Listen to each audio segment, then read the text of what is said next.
X-ray করে ওখানে বলছে যে একটা বোন ডিসলোকেট হয়ে গেছে। পাটা ওর প্লাস্টার করা ছিল কিন্তু। Good morning everyone, welcome back to our channel, welcome back to our new blog. তো ফার্স্টে একটা কথা বলে রাখি যে এইদিকে সব জায়গায় কাজ চলছে। তো জানি না ভয়েসটা কীরকম আসছে, আমার ক্লিয়ার আসছে কিনা, কেননা প্রচণ্ড শব্দ হচ্ছে। তো একটু অ্যাডজাস্ট করে নিও। বেশ কিছু দিন থেকে না আমাদের চ্যানেলে কোনো ব্লগ পোস্ট হয়নি, তার অনেক বড় একটা কারণ আছে। প্রথমত হচ্ছে যে আমি তোমাদের হয়তো বলেছিলাম যে আমার পাটা মুচকে গিয়েছিল প্রায় 15-16 দিন আগে। তো তখন আর কি ভেবেছিলাম যে মুচকেছে নর্মালি। আর তারপরে যখন আমি ডক্টর দেখালাম তো তখন আমায় বললো যে আমার একটা ছোট্ট মতো ক্র্যাক হয়েছে পায়ে। তারপরে আমার পায়ে না প্লাস্টার করে দিয়েছিল।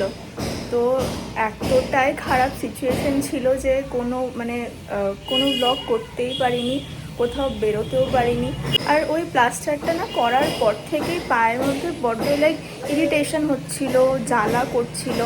তো কালকে আবার ডক্টরের কাছে গেলাম, তো আমার প্লাস্টারটা কেটে দিয়ে পায়ে একটা কী বলে ওটাকে অ্যাঙ্কেল বেল্ট টাইপ পরিয়ে দিল আমায়।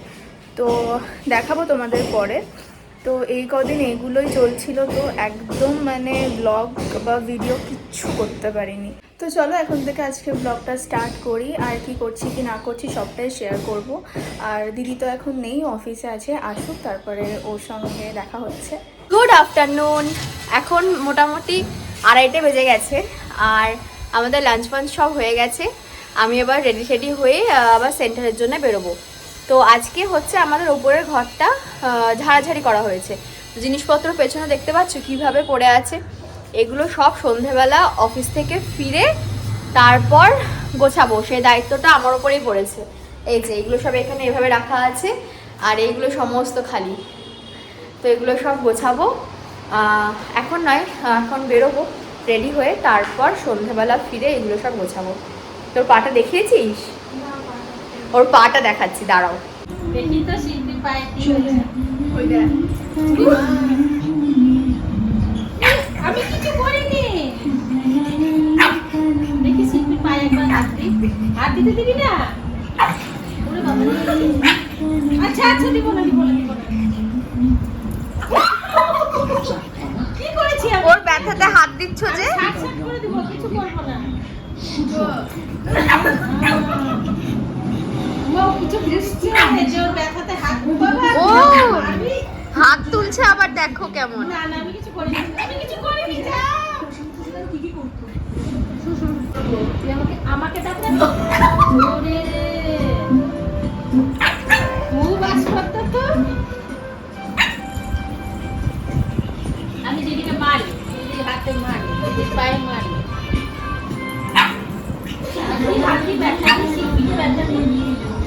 বাবা আগলে দাঁড়াচ্ছে, আবার সামনেখানে গিয়ে দাঁড়িয়েছে, দেখো এটা। হাতটা নড়লেও ধরে।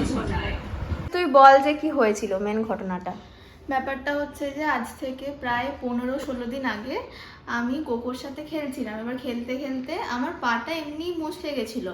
এবার তারপরে বরফ দিয়ে, তারপরে যেরকম আর কি বলেনি স্প্রে ফ্রে দিয়ে ভাবলাম ঠিক হয়ে যাবে। আর তারপরে ব্যথাটাও অনেকটাই কমেছিল। তারপরে আবার নাচ সবই সাময়িক ভাবে কমেছিল। হ্যাঁ, এবার ভেবেছিলাম যে এমনি হয়তো মুচকেছে। এবার কি করে ভাববো যে এরকম অবস্থা হবে। এই যে হ্যাঁ, দিয়ে তখন আমি যদিও বলেছি সকালে একটুখানি বলেছি, আমি পুরোটা বলছি। দিয়ে এবার তারপরে আমার নাচের প্রোগ্রামটা হলো। তারপরে দেখলাম যে এক্সরে করি। এবার দিদির সাথে নিয়োজনে গিয়ে আমি এক্সরে করলাম। ব্যাস, এক্সরে করে ওখানে বলছে যে একটা বোন ডিসলোকেট হয়ে গেছে। পাটা ওর প্লাস্টার করা ছিল কিন্তু বলছি। তো এবার তারপরে ওরকম হওয়ার পরে আবার ডক্টর দেখালাম, সেখানে আবার বললো প্লাস্টার করতে হবে। সেই প্লাস্টারও হলো, কিন্তু প্লাস্টার করার ঠিক 5 থেকে 6 দিনের মাথায় আমার পায়ের তলাটাতে অসম্ভব জ্বালা করছিল, আমি হাঁটতেই পারছিলাম না। তারপরে আবার ডক্টরের কাছে গেলাম, তো সেই প্লাস্টার কাটার পরে দেখা যাচ্ছে একটু পায়ের তলাতে একটু ছাল ওঠা মতো হয়ে গেছে। ঘামলে যেরকম একটুখানি, আসলে জায়গাটা খুব ঢাকা তো, আর হাওয়া বাতাস ঢুকছিল না, তো ওরকম একটা ব্যাপার হয়েছে। তো ওই জন্য প্লাস্টারটা তখনই কেটে দিল। তারপর আমাকে এইটা দিল, এটা মাচ বেটার, কমফোর্টেবল। কিন্তু এখন হাঁটা চলা সম্পূর্ণই বারণ আছে আমার। তার উপর তোর হাতটা দেখা, হাতটা অপারেশন হবে কদিন, পুজোর পরে। পুজোর পরে ওর এখানে অ্যাকচুয়ালি এখানে ওর একটা হাড় ভেঙেছিল, সেইটা অপারেশন করে এখন পাত ভরা আছে, সেগুলো পুজোর আগেই হওয়ার কথা ছিল, কিন্তু তার মধ্যে আবার এইটা হয়ে গেল, সেই জন্য আবার হাতেরটা বাদ হয়ে গেল। দিয়ে এখন হাঁটা চলা সম্পূর্ণ বারণ আছে আমার। হ্যাঁ, আর আমার এই 4 তারিখ থেকে পরীক্ষা শুরু হবে, তো দেখি এখন সব তো ব্যবস্থা ঠিকই আছে।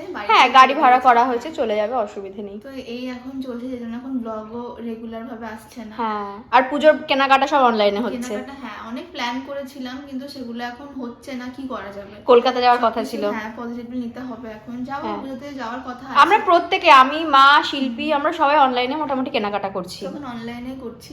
হ্যাঁ, কারণ পুজোর মানে পুজোয় অবভিয়াসলি দোকানে গিয়ে কেনাকাটা করার মজা একটা আছে, তাই না?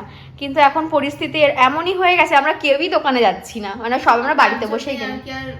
ভালো লাগছে এখন ফ্লিপকার্ট জিন্দাবাদ, মিন্ত্রা জিন্দাবাদ, নাকি? এরকমই চলছে লাইফ আপডেট। হ্যাঁ, শরীর সেরকম কারণই ভালো নেই, তাও সে সবকিছু নিয়ে চলতে হবে। পুজোতে ভাবছি খুব ভালো করে ব্লগ করব। হ্যাঁ, পুজোতে দারুণ দারুণ। আর মায়ের চুড়িদার আজকে একটা এসছে।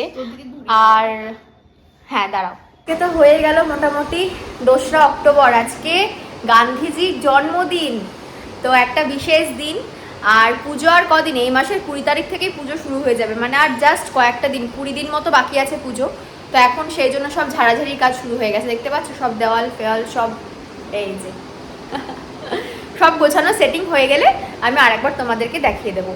আর ব্যাপারটা হচ্ছে পুজো সামনেই চলে এসছে, তো মায়ের এখন আর দম ফেলারও সময় নেই। মা এখন সমস্ত ঘর পরিষ্কার করা, জামা কাপড় কাচা, এই সব নিয়ে ব্যস্ত আছে। রান্নাঘর ঝাড়া হয়ে গেছে, আমাদের ঘর ঝাড়া হয়ে নিচের ঘরটা শুধু বাকি আছে। আর মায়ের সঙ্গে হাত লাগিয়েছে নয়ন কাকিমা, দুজনে মিলে সারাদিন এসব। আজকে দুপুরে লাঞ্চে বিশেষ কিছু তামঝাম হয়নি, ডিমের ঝোল ভাত ব্যাস, আর ভেন্ডি ভাজা চাটনি। তো তার কারণ এইটাই, যে কারণ পারিপার্শ্বিক কাজ এত পরিমাণে আছে, এখন রান্নায় বেশি টাইম দিলে চলবে না, এখন রান্না কম কাজ বেশি। তারপর তো খাওয়া দাওয়া, রান্না বান্নার জন্য পুজোর কটা দিন আছে, কিন্তু পুজোর আগে পরিষ্কার পরিচ্ছন্নতা করার জন্যে একটু ওইসব দিকে কম অ্যাটেনশন দিতে হবে। আর এই ওপরের দেখতে পাচ্ছ এগুলো সব ফাঁকা, সব ফুলগুলো কাছাকাছি করা হয়েছে। তো মায়ের চুড়িদার একটা আজকে এসছে, এটা ফ্লিপকার্টে অর্ডার দেওয়া ছিল, ও মোটামুটি অনেকগুলো পার্সেলই আসবে আস্তে আস্তে।